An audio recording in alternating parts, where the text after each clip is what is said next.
இந்த சம்பவம் நடந்ததற்கு யார் பொறுப்பு? இவ்வளோ பெரிய கூட்டம் கூடுகிற இடத்துல 1 வயசு 2 வயசு குழந்தை எல்லாமா தூக்கிட்டு போவீங்க? ரசிகர்கள் இது அரசியல் அவர்களுக்கு புதுசு. அவர்களும் விசில் அடிக்கவும் கத்தவும் ஒரு பொண்ணை நான் போர் செய்ய போறேன் அப்படின்னு சொல்லிட்டு ஒவ்வொரு இடத்துல பதிவு பண்ணி 2 பேர் இதற்கு பொறுப்பேற்றாக வேண்டும். வணக்கம். நேற்று கரூர் மாவட்டத்தில் நடந்த திரு விஜய் அவர்களின் பிரச்சார கூட்டத்தில் பங்கேற்று கூட்ட நெரிசலில் சிக்கி 39-40 பேர் உயிரிழந்ததாக செய்திகளில் பார்த்தேன். மிகுந்த வேதனை அடைந்தேன். இவ்வளோ பெரிய ஒரு உயிரிழப்பு அங்கே நடந்திருக்கின்றது. இந்த உயிர்களை பறிகொடுத்த அந்த குடும்பங்களின் அந்த அலறல் சத்தம் மனதை அப்படியே நொறுங்க செய்கின்றது. அவருடைய குடும்பத்துக்கு என்னுடைய ஆறுதலை தெரிவித்துக் கொள்கின்றேன். உயிரிழந்தவர்களின் ஆன்மா சாந்தி அடைய வேண்டும். எல்லா வல்ல இறைவனை பிரார்த்திக்கின்றேன். இது போன்ற ஒரு நிகழ்வு திரும்ப எங்கேயுமே நடக்கக்கூடாது. இந்த நேரத்தில் இதற்கு யார் பொறுப்பு, யார் தவறு, யார் என்பதையெல்லாம் கடந்து அங்கு இருப்பவர்கள், அங்கே மருத்துவமனையில் அனுமதிக்கப்பட்டுள்ள மற்றவர்களின் உயிர்களை காப்பதற்கும் அவர்களுக்கு தேவையான உதவிகளை செய்வதற்கும் நீங்கள் அங்கே சென்று பணிவிடைகள் செய்ய வேண்டும். நானும் இங்கு மும்பையில் உள்ள அருள்மிகு முனீஸ்வரன் காலபைரவனை வேண்டிக் கொள்கின்றேன். இனி மீண்டும் ஒரு உயிரிழப்பு நடக்காத வண்ணம் இறைவன் காத்தருள வேண்டும் என்று எல்லா வல்ல இறைவனையும் வேண்டி பிரார்த்திக்கின்றேன். இந்த உயிரிழந்த குடும்பங்களுக்கு என்னுடைய முனீஸ்வரன் கோயில் சார்பாகவும் எங்கள் குடும்பத்தின் சார்பாகவும் ஆழ்ந்த இரங்கலை தெரிவித்துக் கொள்கின்றேன். திரு விஜய் அவர்கள்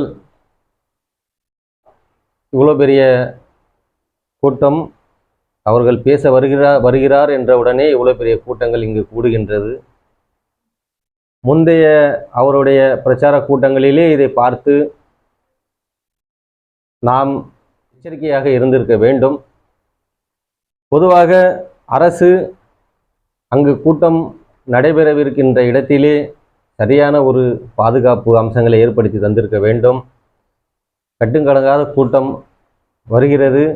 அது தகுந்தாற்போல் காவல்துறை அங்கே அதிகப்படியான காவலர்கள் இருந்து அந்த கூட்டங்களை கவனித்திருக்க வேண்டும். நடந்ததுதான். இன்று பலவிதமான விமர்சனங்களும் செய்திகளும் இணையதளங்களில் பரவி கொண்டிருக்கின்றன.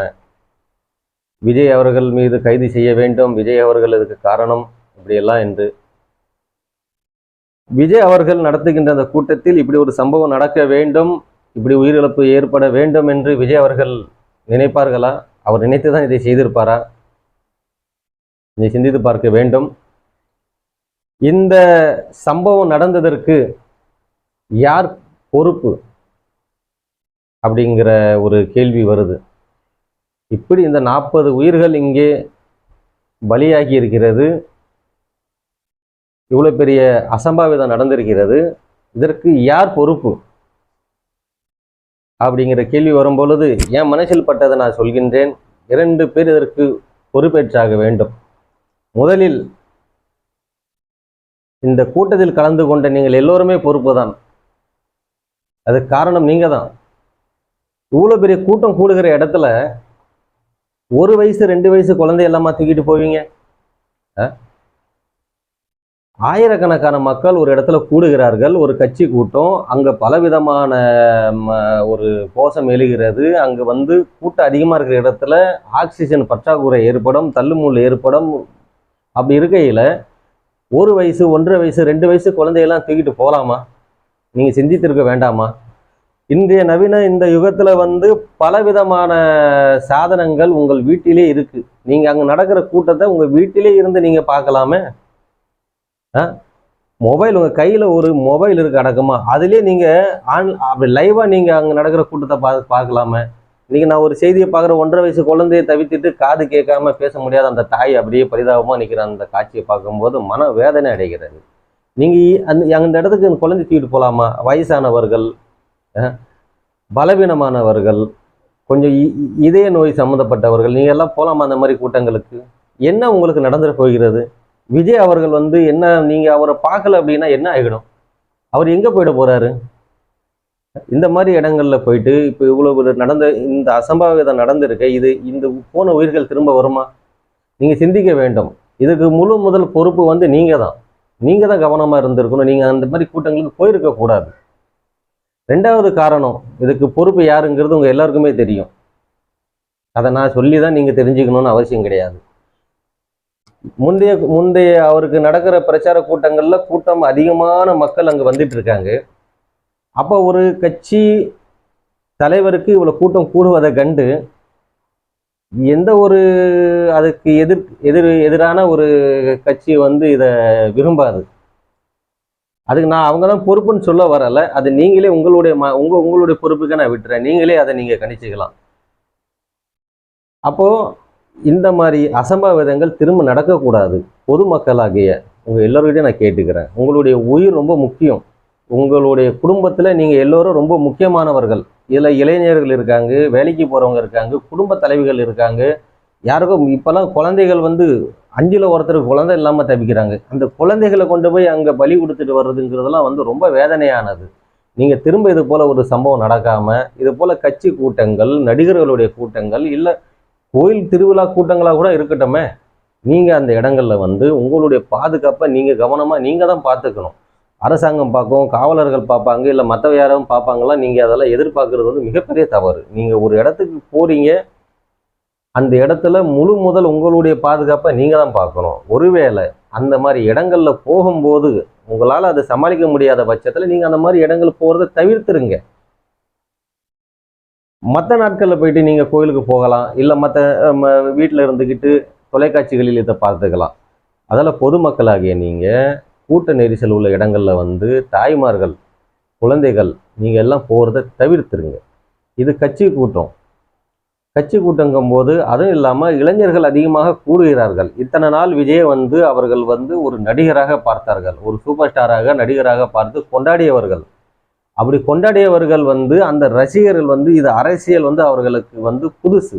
அவர்களும் விசில் அடிக்கவும் கத்தவும் ஒரு கொண்டாட்டமாக இருக்கிறதுக்கு ஜெகஜோதியை அவர்கள் அவர்களுடைய தலைவரை நேரில் பார்க்கணுங்கிற ஆர்வத்தில் அப்படி செய்வார்கள். அந்த மாதிரி கூட்டங்களில் பெண்களோ, வயதானவர்களோ, தாய்மார்கள், குழந்தைகள்லாம், சின்ன குழந்தைகள், சிறுவர்கள்லாம் அழைச்சிட்டு போகிறத நீங்கள் தவிர்த்துருங்க. அதில் விஜய் கோவப்பட மாட்டார். விஜயோடைய அதுக்காக பாதிப்பு உண்டாகாது. உங்கள் மனசில் விஜய் இருக்கார். நீங்கள் அவரை வீட்டில் இருந்து அவருடைய கட்சிக்கு நீங்கள் சப்போர்ட் பண்ணலாம். அங்கே போய் தான் நீங்கள் உங்களுடைய ஆதரவை தெரிவித்து உங்களுடைய இதை நீங்கள் நிரூபிக்கணுங்கிற அவசியமெல்லாம் கிடையாது. 2வது, திரு விஜய் அவர்களுக்கு என் சார்பாக நான் ஒரு வேண்டுதலை வைக்கிறேன். நீங்கள் நான் போர் செய்ய போகிறேன் அப்படின்னு சொல்லிட்டு ஒவ்வொரு இடத்துல பதிவு பண்ணுறீங்க. போர் நடந்தால் அங்கே உயிர் பலிகள் ஏற்பட்டே ஆகணும், ஏற்பட்டே தீரும். ஒரு போர் நடக்குது அப்படின்னா ஒன்று எதிரிலேயோ இல்லை இந்த 2 பக்கத்துலையும் உயிர் பலிகள் ஏற்படும். நீங்கள் ஏன் போர் என்று நீங்கள் பதிவு செய்கிறீங்க? நீங்கள் அப்படி பதிவு செய்கிறதால கூட இது நடந்திருக்குங்கிறது என்னுடைய கருத்து. போர் எதுக்கு நீங்கள் செய்யணும்? உங்களை இப்படி கொண்டாடிய மக்களுக்கு நீங்கள் சேவை செய்ய வரீங்க.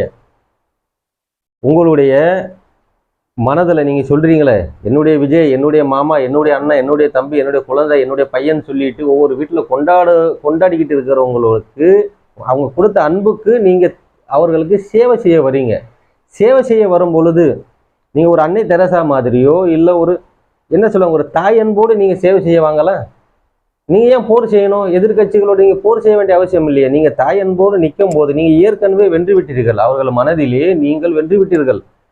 பல லட்சக்கணக்கான உங்களுடைய ரசிகர்கள், உங்களை விரும்புபவர்கள் உங்களை ஏற்கனவே முதலமைச்சராக மனதிலே அந்த சிம்மாசனத்தில் வைத்து பார்த்து கொண்டிருக்கிறார்கள். நீங்கள் போர் செய்து தான் வெற்றி பெற்றாகணுங்கிற அவசியம் கிடையாது. நீங்கள் நின்னாவே அவர்கள் உங்களுக்கு ஆதரவாக உங்கள் கூட நிற்கிறாங்க.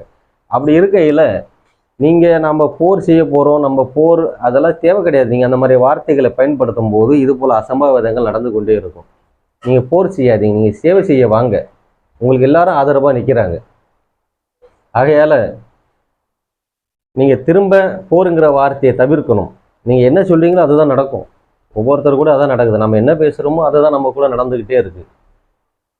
அதால் இதுபோல் பெரும் கூட்டங்கள் கூடுகின்ற இடத்திலே பொதுமக்களாகிய உங்களிடத்தில் ஒரு வேண்டுகோளை விடுத்துகின்றேன். இதுபோல் அசம்பாவிதங்கள் திரும்ப நடக்கக்கூடாது. ஒரு உயிர் கூட இது போல் பறிபோகக்கூடாது. இந்த மாதிரி கூட்ட நெரிசல் உள்ள இடங்களில் தாய்மார்கள், கர்ப்பிணி பெண்கள், வயதானவர்கள், இதய நோய் சம்பந்தப்பட்டவர்கள், சிறுவர்கள், குழந்தைகள் என யாரையும் அழைத்து செல்லாதீர்கள். வீட்டில் இருந்து கொண்டே நீங்கள் அந்த நிகழ்ச்சிகளை ஆன்லைன் மூலமாக பாருங்கள். இது நடந்தது, இது ஒரு துரதிர்ஷ்டவசமானது.